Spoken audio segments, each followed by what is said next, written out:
একটা লোহার রড বানাইবে। মুফাসসিরিনে কেরাম বলেন তামার রড বানাইবে। তামার রড বানাইয়া ফাতকুয়া বিহা জিবাহুহুম, ওই রড দিয়া আপনার আমার কপালের মধ্যে ছেঁকা দেওয়া হবে, পিঠের মধ্যে ছেঁকা দেওয়া হবে, পেটের মধ্যে ছেঁকা দেওয়া হবে, জিহ্বার মধ্যে ছেঁকা দেওয়া হবে। মুফাসসিরিনে কেরাম বলেন ছেঁকাটা শুধু সাধারণ ছেঁকা নয়, তাফসীরের কিতাবের মধ্যে আছে যে জমাকৃত মালকে আগুনের মধ্যে পুড়িয়া রড বানানো হইবে। এই রড তোমার কপালে লাগার সাথে সাথে তোমার দেহের মধ্যে বাদ যেমন ফুটন্ত পানির মধ্যে ফুটতে থাকে, এরকম রডটা তোমার দেহের মধ্যে লাগাইতে দিরি তোমার মাথার তোমার দেহের ভিতরের নারী বুড়ি গুলা এরকম বাতের ফুটন্ত পানির মতো নড়বড় করতে দেরি হবে না।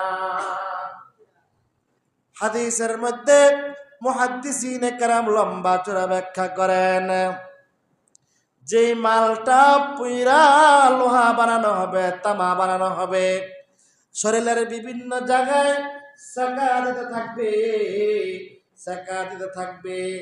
আর বলবে এই লোহার জবান আল্লাহ তাআলা খুইলা দিবে।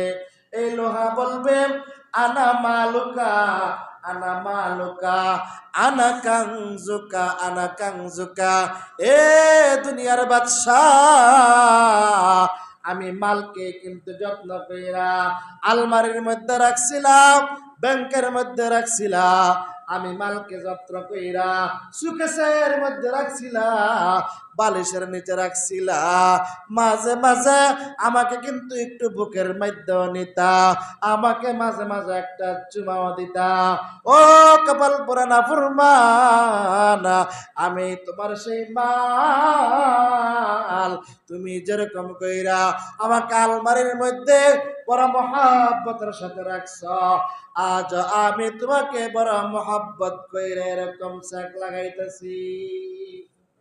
জোরে বলেন না নাউজুবিল্লাহ। হাদিসের অন্যত্র হাদিসের মধ্যে আছে এই মালটা বিশাল বড় সাপ হয়ে আপনার গলার মধ্যে পেঁচাইবে।